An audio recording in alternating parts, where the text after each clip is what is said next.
5 hal yang akan didapatkan oleh para sufi melalui napas. Wah, ini kemarin kan udah kemarin udah jelaskan apa sekilas-kilas ya. Tapi sekarang kita akan memperdalamnya aslinya. Jadi ya baik. Pertama, para sufi merasakan kehadiran ilahi melalui napas. Maksudnya gimana gitu ya?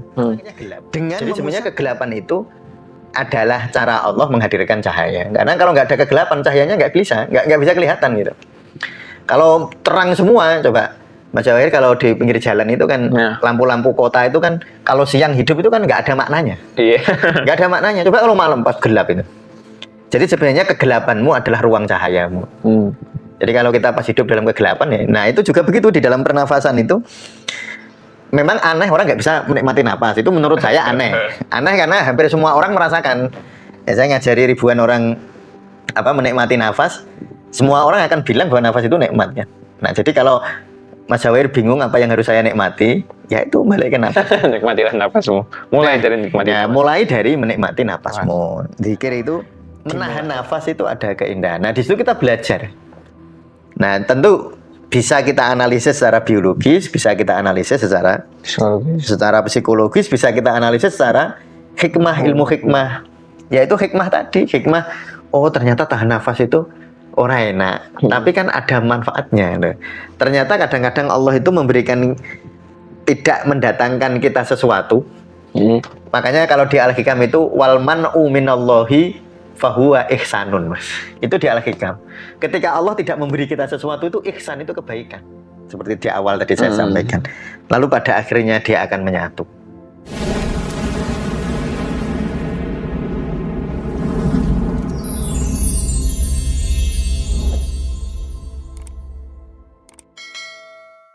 Assalamualaikum warahmatullahi wabarakatuh. Waalaikumsalam warahmatullahi wabarakatuh. Kali ini di ngaji panduan praktis zikir nafas. Ya. Baik, Bah. Kali ini nanti ada pengumuman di akhir nggak, Bang? Yo ada dia itu umumkan nanti di akhir. Nanti ada pengumuman dari admin Tasawuf Indonesia di akhir video mengenai event dari Tasawuf Indonesia. Hari ini kita melanjutkan ngaji bandungannya, Bos. Buku panduan praktis zikir nafas. Silahkan teman-teman buka halaman 20 ya, Bos. Halaman 20. Masih halaman 20 ya. Ya, mari kita lanjutkan ya. Yang sudah punya bukunya bisa membuka halaman 20. Kita akan membahas tentang nafas bagi para sufi ya. Sedalam apa gitu ya para sufi memahami nafas itu ya, sedalam apa. Jadi saya mungkin sudah berkali-kali sudah saya sampaikan, nanti juga ada bahasan tentang napas sebagai wadah suci zikir ya. Mungkin itu video besok ya, Pak? Ya, itu video besok. Tapi sekarang kita akan begini. 5 hal yang akan didapatkan oleh para sufi melalui napas. Wah, ini kemarin kan udah jelaskan sekilas-kilas ya. Tapi sekarang kita akan memperdalamnya. Jadi kira-kira nafas itu bagi para sufi itu sebuah modalitas untuk apa gitu ya. Yang pertama, nanti ada 5 ya. 1, merasakan kehadiran ilahi. Jadi melalui nafas para sufi merasakan kehadiran ilahi. Yang kedua, melalui nafas itu para sufi adalah membersihkan hati ya. Atau lebih membersihkan hati dan tazkiyatun nafas nanti. Tazkiyatun nafas. Lalu yang ketiga, pencapaian setelah menyadari atau merasakan kehadiran ilahi lalu tazkiyatun nafas atau manajemen kolbu ya. Lalu nanti akan menuju fana. Mencapai fana. Nah, dari fana inilah sebenarnya para sufi akan mendapatkan istilahnya itu fenomena-fenomena luar biasa, yaitu mengalami hakikat mengalami hakikat atau kebenaran absolut ya. Mengalami ya, bukan memahami secara intelektual tapi mengalami itu begini. Mas Jawahir mengalami manisnya teh, tapi Mas Jawahir tidak bisa menjelaskan manisnya teh. Iya, betul sih. Itu pengalaman, sehingga pengalaman tentang hakikat, pengalaman tentang kebenaran hakiki tidak bisa dijelaskan melalui kata-kata, melalui lafaz. Karena lafadz itu melalui teks ya, Pak? Ya, melalui teks. Karena teks itu adalah manifestasi materi dari sebuah pengalaman. Jadi pengalaman yang lalu dimaterikan, dan materi itu tidak mungkin bisa menjelaskan seutuhnya gitu. Pasti terbatas. Dan itu terbatas gitu. Misalnya saya menjelaskan kopi, saya mungkin hanya menjelaskan itu padahal kopi itu sesuatu yang nyata gitu. Padahal pengalaman itu sesuatu yang sifatnya subjektif. Uang yang nyata aja kita nggak bisa jelaskan lewat kata-kata. Itu yang nyata kan, misalnya kopi itu pahit gitu. Ya kebetulan saya bukan ahli kopi, bukan ahli kopi. Nah tetapi kira-kira begitu. Jadi bahkan kopi itu sendiri kita tidak bisa menjelaskan hakikatnya. Ya menjelaskannya menjelaskan ini hal-hal yang bersifat material di permukaan.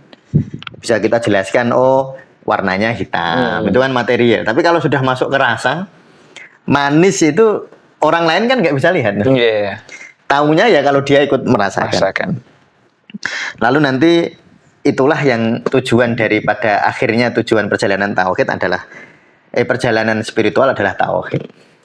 Merasakan penyatuan. Nah, tapi itu ya jangan disalahpahami. Ya, jadi saya minta untuk kata-kata kalau sudah menjelaskan tentang hakikat itu jangan dimaknani literal. Kalau dimaknani literal ya akan menimbulkan kesalahpahaman. Ya akan terbatas di situ aja. Ya memang sangat terbatas gitu. Karena memang itu ya aslinya nggak bisa dijelaskan aslinya. Ya baik, pertama para sufi merasakan kehadiran ilahi melalui napas. Maksudnya gimana gitu ya? Dengan memusatkan perhatian pada napas. Perhatian ini kata-kata saya tepat itu, perhatian. Bukan fokus ya.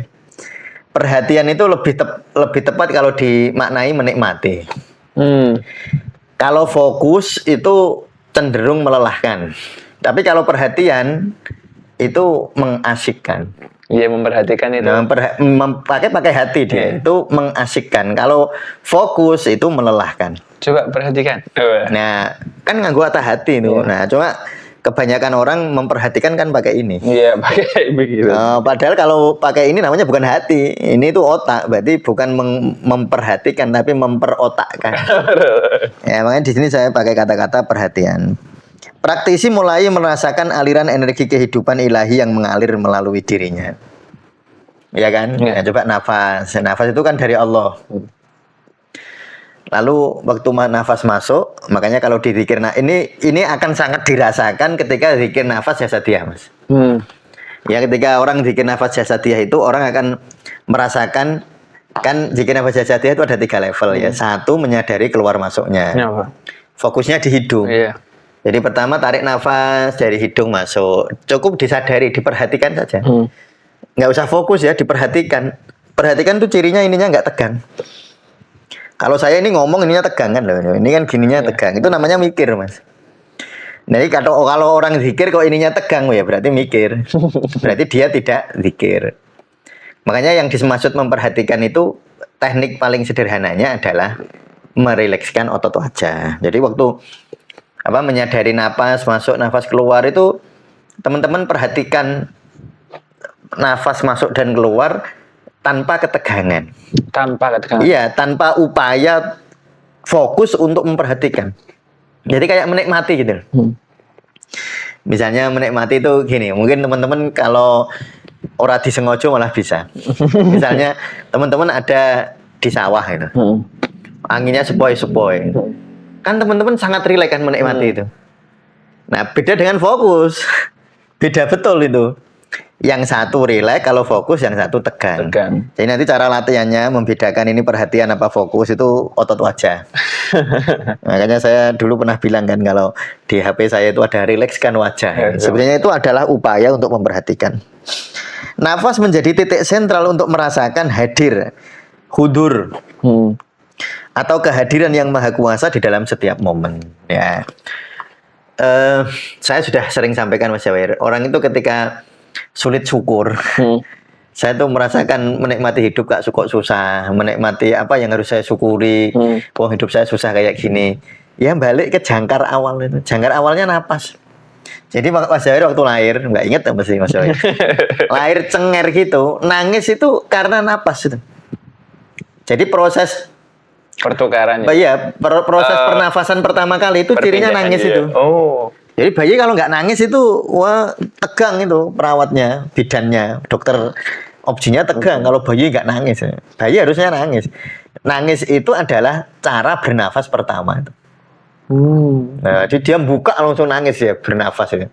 Itu kalau saya sih memaknani nangis keharuan. Nangis keharuan ya. Nah, kalau tertawa pada lari semua. Bayi lahir langsung tertawa pada nangis, pada lari itu. Wah. Langsung tertawa. Nah, jadi jangkar awal kita itu kan yang bisa kita rasakan napas. Dan napas harusnya nikmat. Kalau orang aneh kalau nggak bisa merasakan nikmatnya napas. Ya saya kemarin sudah saya sampaikan kalau teman-teman tidak bisa merasakan nikmatnya napas, coba tahan napas. Iya kan? Nah, kalau tahan napas, kan pengen napas loh. Napas jadi nikmat rasanya. Kayak saya tuh sering kalau kita pas puasa Mas Jawir. Kita itu nyebut ketela kan nggak enak. Ketela. Tapi pas jam 2 ketela itu jadi enak. Telo. Jadi sebenarnya enak tidak enak itu tidak dipengaruhi oleh objeknya saja. Malah lebih banyak dipengaruhi oleh subjek. Enak tidak enak itu. Karena begini, semakin gelap suatu cahaya, maka semakin gelap sebuah ruangan, satu titik cahaya itu begitu bermakna. Jadi kelihatan Mas. Kalau pas terang begini semua kan cahaya HP aja nggak kelihatan. Coba kalau lampunya dimatiin, orang bercahaya semua. Wah langsung. Bulan kan jadi terlihat karena langitnya. Ya karena langitnya gelap. Jadi sebenarnya kegelapan itu adalah cara Allah menghadirkan cahaya. Karena kalau nggak ada kegelapan, cahayanya nggak bisa kelihatan gitu. Kalau terang semua, coba Mas Jawir kalau di pinggir jalan itu kan lampu-lampu kota itu kan kalau siang hidup itu kan nggak ada maknanya. Iya. Nggak ada maknanya. Coba kalau malam pas gelap itu. Jadi sebenarnya kegelapanmu adalah ruang cahayamu. Jadi kalau kita pas hidup dalam kegelapan ya, nah itu juga begitu di dalam pernafasan itu. Memang aneh orang nggak bisa menikmati napas. Itu menurut saya aneh. Aneh karena hampir semua orang merasakan. Ya, saya ngajari ribuan orang menikmati nafas. Semua orang akan bilang bahwa nafas itu nikmat kan. Nah jadi kalau Mas Jawir bingung apa yang harus saya nikmati, ya itu balik ke nafas. Nikmatilah nafasmu. Mulai dari nikmati. Ya, mulai dari menikmati nafasmu. Zikir itu dimulai rasa syukur itu kalau kita kesulitan mulai dari menikmati tarikan dan hembusan nafas. Maka ini disebut sebagai titik sentral untuk merasakan kasih sayang Allah dalam setiap momen. Ini dalam setiap momen karena nafas itu dari momen ke momen itu selalu ada nafas. Entah tarikan, entah tahan, entah hembusan itu semuanya sebenarnya satu frekuensi nafas. Jadi kalau teman-teman bernafas, ya tarik nafas, lalu ada momen jeda, ya ada momen jeda sepersekian detik, lalu hembuskan, ada momen jeda. Nah, sehingga kalau dipikir nafas jasadiyah tadi ya, satu menikmati nafas, menyadari keluar masuknya nafas. Yang kedua, menikmati aliran nafas, menyadari aliran nafasnya. Ya. Oh, nafas masuk, nafas keluar. Nanti akan lebih indah jika teman-teman bisa menyadari jeda antar nafas.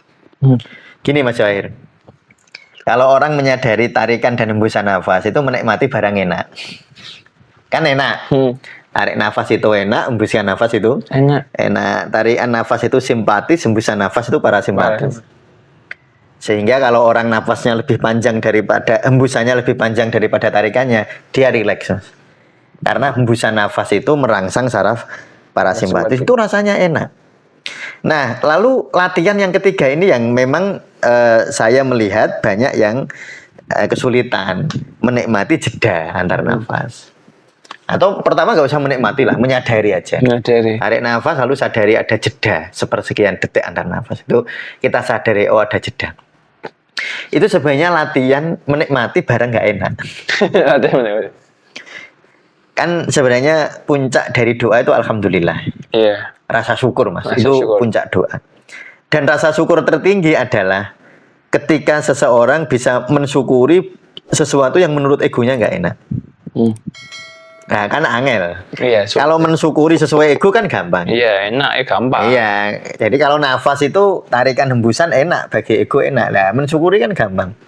Tetapi menyadari jeda antar nafas itu sering banyak orang kesulitan karena di situ ada nggak enaknya. Nah, sehingga ada latihan-latihan tambahan kalau di tasawuf Indonesia, yaitu latihan tahan nafas. Itu sebenarnya kalau kita mau bicara tentang tujuan biologisnya sudah saya jelaskan kan. Iya, banyak sekali. Ada tahan napas kosong, tahan napas penuh. Itu kan teori-teori biologisnya. Kalau orang tahan napas penuh, oksigennya akan banyak di tubuh. Kalau tahan napas kosong, akan meningkatkan CO2. Dan dua-duanya bermanfaat. O2 meningkat bermanfaat, CO2 meningkat bermanfaat. Itu bahasan secara biologis. Tetapi sebenarnya maknanya latihan tahan nafas di dalam bikin nafas itu adalah menikmati tidak adanya sesuatu. Kan kita yang sering kita bisa nikmati kan sesuatu yang ada. Menikmati kehilangan apa ya? Nah, ya, maknanya lah begitu. Walaupun sebenarnya manusia nggak pernah kehilangan. Iya, karena masih nggak punya apa-apa sebenarnya. Iya, manusia tidak pernah kehilangan apa-apa karena manusia tidak pernah memiliki apa-apa. Nah, tapi kan secara ego kita bilang kehilangan. Ya nggak apa-apa gitu memang. Nah, itu menurut ego memang demikian ya. Nah, jadi sebenarnya latihan tahan napas ini juga nanti bisa jadikan judul judulnya ini. Latihan tahan nafas itu latihan mensyukuri sesuatu yang tidak nyaman. Nah, nafas itu kan nggak nyaman, tapi kita latihan untuk menikmatinya. Ya, kalau menikmati tarikan nafas ya, bikin nafas level 1, level 2 adalah menikmati sesuatu yang ada. Jelas, mensyukuri sesuatu yang ada. Iya. Tetapi zikir nafas jasadiah level 3 adalah riyadhah, menikmati atau mensyukuri sesuatu yang tidak ada. Nah, itu kalau nanti latihan begitu dibolak-balik, latihan begitu sering, latihan begitu, nanti tiba-tiba itu ketika kita itu dalam tanda petik, karena itu bukan hakikat ya, kehilangan sesuatu, ya kita tetap bisa merasakan rasa syukur gitu. Walaupun kehilangan. Ya, kalau kita mau inilah mengambil hikmah dari latihan tahan nafas, Mas. Tahan nafas itu kan nggak enak. Tapi di balik itu kan manfaatnya besar. Besar. Oh ya, yang kemarin saya ceritakan bahwa bisa untuk problem psikologis, makanya ada tarik nafas tahan hembuskan tahan, tarik nafas tahan hembuskan tahan. Ada begitu, itu kan bermanfaat untuk psikologis. Lalu tahan nafas yang penuh, tahan nafas penuh sangat bermanfaat untuk biologis. Itu manfaatnya banyak. Nah, di situ kita bisa mengambil hikmah bahwa tidak adanya sesuatu, atau ketika Allah mengambil dari kita sesuatu yang merasa kita miliki, sebenarnya Allah sedang memberikan keindahan kepada kita. Karena di balik itu sebenarnya ada keindahan. Ada keindahan sebenarnya. Jadi nggak bernafas itu ada keindahan. Ya, atau menahan nafas itu ada keindahan. Nah, di situ kita belajar. Nah, tentu bisa kita analisis secara biologis, bisa kita analisis secara psikologis, bisa kita analisis secara hikmah, ilmu hikmah.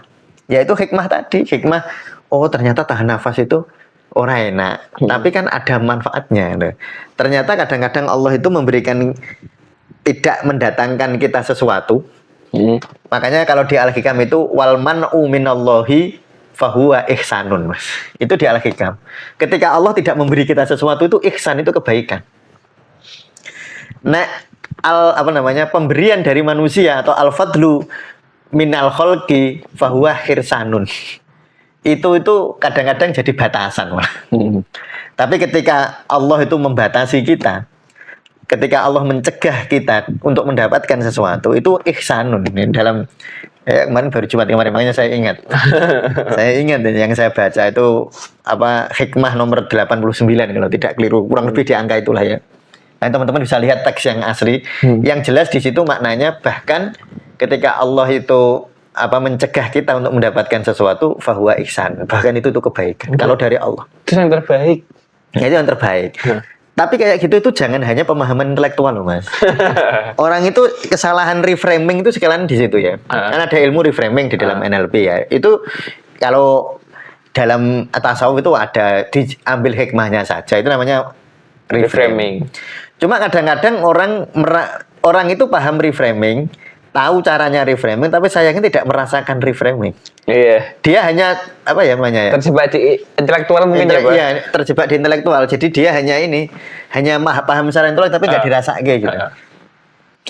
Nah, kalau nggak dirasakan ya Wong padahal ilmu kayak gitu itu bermanfaat jika dirasakan, bukan ketika dipahami. Bukan ketika dipahami oleh intelektual kita ya. Nah, sekarang yang kedua. Tadi yang pertama, nafas akan mengajak kita untuk merasakan kehadiran ilahi ya. Dengan zikir nafas jasadiyah. Lalu kedua, membersihkan hati, membersihkan dari penolakan. Makanya namanya ada zikir nafas qalbiyah. Itu tarik nafas terima, hembuskan nafas ikhlas. Itu sebenarnya membersihkan penolakan. Karena sumber penderitaan itu sebenarnya bukan ininya, bukan bendanya, bukan realitasnya, tetapi penolakan terhadap realitas. Makanya terus di dalam zikir nafas ada level namanya zikir nafas qalbiyah. Nanti qalbu itu atau ini kan membersihkan hati ya. Nafas digunakan sebagai alat untuk membersihkan hati dari kotoran ego, nafsu, dan pikiran-pikiran duniawi. Maksudnya penolakan. Dengan setiap hembusan salik itu para pencari spiritual ya. Para pejalan spiritual. Melepaskan apa yang semesta ambil dan dengan setiap tarikan ia menerima semua kehendak ilahi. Nah itu latihannya di situ. Ini adalah proses penyucian batin dan yang sangat krusial. Dan itu krusial. Orang itu nggak mungkin bisa naik level spiritualitasnya sebelum menerima. Makanya aslama yuslimu islaman, ya kan Islam itu. Aslama yuslimu islaman.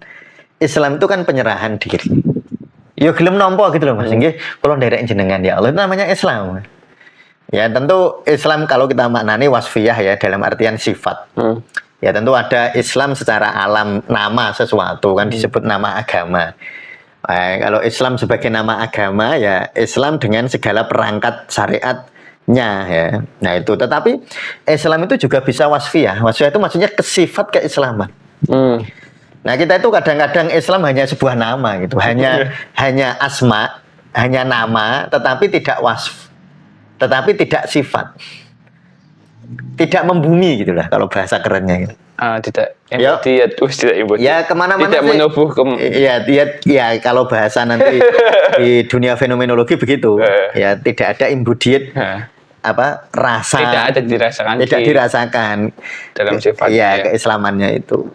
Nah Islam itu secara wasfiyah atau sifat itu kan adalah keadaan menerima. Jadi keadaan menerima. Jadi menerima itu ya kalau dari jenengan ya Allah gitu. Nah itu baru nanti bisa naik. Kalau itu masih di situ itu ibarat gini Mas. Kalau ada aliran air, kita mau mengalirkan air ke sawah, lalu di sini ada sampah. Ini sampah ini akan menghalangi aliran air. Nanti kalau penghalang ini terus-menerus tidak segera kita bersihkan, ini akan ngaliri kemana-mana, akan liar ini. Bisa banjir. Jadi banjir. Jadi kalau teman-teman hidup kok rasanya kok kayak neraka. Ya saya terus nanya, apa sampean pernah ke neraka kok bilang gitu?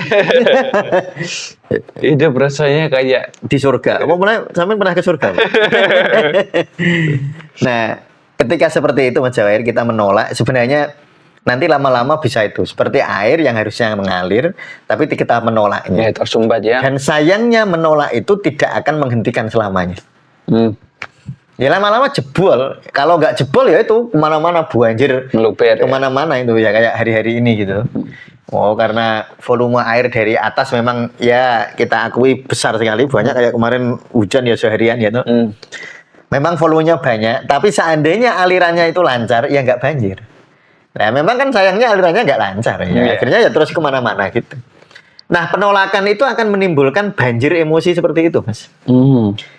Emosi itu sebenarnya indah. Sebenarnya ya? Iya, memang emosi itu kan alat Allah untuk menggerakkan kita. Kalau enggak ya kaku kita hidupnya. Ya mau ngapain gitu. Ya, cuma kalau mau gitu ya disuntik gitu. Disuntik terus bengong ya. Bengong gini enggak ngapa-ngapain ya. Begitu kan ya enggak ya. Tapi ketika emosi itu sering ditolak ya seperti itu, banjir emosi akhirnya. Lah, cirinya gimana Ustadz mencirikan emosi ini optimal, artinya dalam situasi baik atau enggak, kalau itu menggerakkanmu.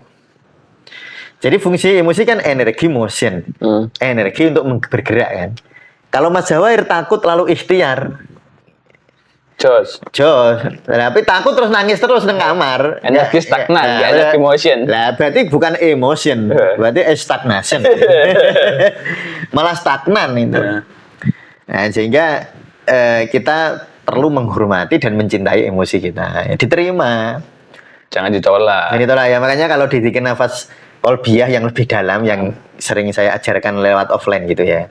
Yang diterima niku ya rasane itu. Termasuk rasa menolak.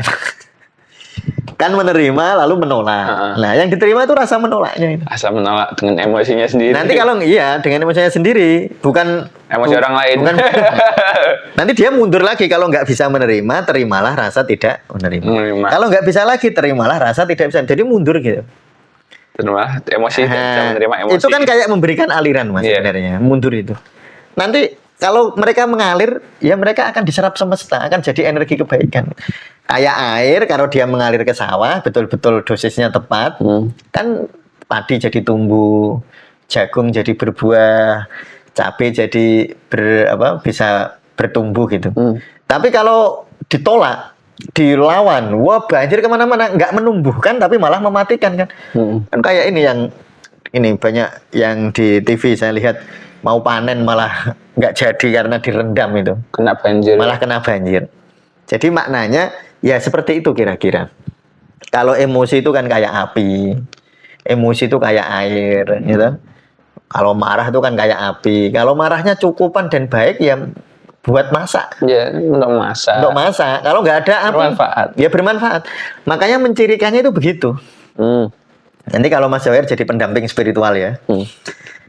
Pendampingan spiritual itu yang dilihat itu suasana batin dan produktivitas. Kalau orang nanya ini, saya itu emosi saya kok ya Ustaz ya, saya nggak bisa ya menghilangkan emosi. Mas Jawir jangan hilangkan emosi dan memang nggak bisa. Mas Jawir hilangkan? Nggak ada itu nggak ada. Dipotong pikirannya. Kayak orang ini mematikan pikiran, menghentikan pikiran, nggak ada kayak gitu. Yang ada melampaui pikiran, bukan mematikan pikiran. Nah, biasanya kalau ditolak, kalau emosinya tepat, Mas Jawir lihat itu yang didampingi Mas Jawir. Kalau dia produktif berarti pas. Kalau dia takut tetapi ada harapan, itu pas, Mas. Karena memang kalau dalam tasawuf ada khauf, ada roja. Nah, kalau orang takut kehilangan harapan berarti salah. Kalau orang berharap kehilangan ketakutan salah juga. Ya itu memang harus pas. Yang menantang di dalam dunia spiritual itu kan mencari keseimbangan gitu, Mas. Iya. Ya, dan itu uniknya di dalam tasawuf ya. Kalau kita, kan ada yang orang itu kepengen banget mengalahkan egonya. Di tempat-tempat sepi itu. Pokoknya nggak bergaul dengan perempuan, nggak bisnis, nggak gini, nggak ini. Ya itu, ya dalam batas tertentu tentu ada mungkin ada benarnya ya, ada benarnya. Ada baiknya ada baiknya. Tapi kalau berlebihan dia ingin mengalahkan egonya. Itu nanti kayak ngempet nanti. Malah mungkin itu ego malahan tuh. Ya, jangan-jangan itu malah ego. Jadi orang yang ingin mengalahkan egonya harus kita telusuri, jangan-jangan yang ingin mengalahkan egonya juga. Oh, itu pintere ego. Ya itu ya. Jadi yang kedua nanti di zikir nafas qalbiyah dan zikir nafas nafsiyah, yaitu tazkiyatun nafas atau membersihkan, atau saya sebutnya manajemen kolbu. Lalu yang ketiga Mas Jawir, mencapai fana. Nah, namanya zikir nafas ruhiyah dan zikir nafas fana. Dalam praktek nafas yang sangat mendalam, seorang sufi dapat mencapai kondisi fana, yaitu luruhnya kesadaran ego individu. Ini bukan kematian fisik, melainkan hilangnya ilusi keterpisahan diri dengan realitas ilahi. Jadi gini, saya selesaikan dulu ya. Disinilah makna ungkapan, kamu tidak bisa memiliki yang tak terbatas, kamu hanya bisa larut di dalamnya. Bukan hilang Mas, tapi larut. Nah bukan hilang, larut itu hilang nggak sih? Kan enggak tuh. Enggak. Mas Zahir punya segelas air. Terus mbok taruh ke samudra. Masih ada nggak itu? Masih ada. Masih ada, nggak hilang. Tapi dia larut. Nah, itu ya. Garam. Napas menjadi kendaraan yang membawa kesadaran melewati batas-batas ego dan menyatukan diri dengan yang maha ada. Tapi sekali lagi wahdatul wujud istilahnya ya, jangan dimaknani egoistik. Egoistik itu Jawahir menjadi Allah. Aku sudah bisa dengan Jawahir Allah. menyatu dengan Allah, itu egoistik. Karena jawahir itu bukan aku. Ya. Ya. Jawahir itu aku ilusi, aku yang beridentitas. Ya, kalau aku yang sejati bukan. Jadi yang bisa wahdatul wujud itu bukan wujud material ya. Yang bisa begitu itu orang yang sudah tidak mengaku-aku. Jadi kalau ada orang saya ini sudah menyatu dengan ilahi, kalau dia kok pakainya ego, ya jelas salah ya. Saya, itu masih itu kamu. Berarti kamu nyatu dong. Ya, itu nanti akan menimbulkan kesalahpahaman yang sangat. Dan memang itu ya kesalahpahaman yang menurut saya perlu kita hayati, perlu kita pertimbangkan dalam kehatian-hatian kita. Perlu kita perhatikan, ya. Karena tadi orang itu menganggap aku itu loh, terutama ilmu tentang aku itu. Itu kalau nggak waspada kan repot tuh. Nah, tanpa dia sadari pengakuan dia tentang akunya itu sebenarnya ego yang baru. Pembesaran ego. Bahkan bisa pembesaran ego, jangan-jangan. Nah, itu yang harus kita hati-hati. Lalu keempat, pada saat orang fana dia bisa menyadari, bisa mengalami hakikat seperti di awal tadi saya sampaikan. Lalu pada akhirnya dia akan menyatu. Ya, itu nanti kalau kita mau bicara lebih dalam, nanti bicara tentang hulul, ittihad, wahdatul wujud, ya itu kan banyak istilah-istilah begitu ya.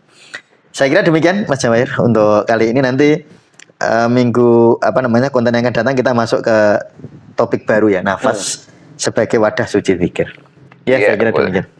Iya, kawan coba di mana Anda berada, saya akan menyampaikan informasi dari Admin Tasawuf Indonesia mengenai webinar panduan praktis zikir la ilaha illallah.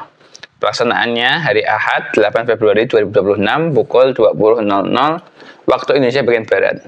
Live via aplikasi Zoom Meeting. Untuk biaya pendaftarannya tanggal 16 sampai tanggal 31 Januari hanya webinar Rp35.000.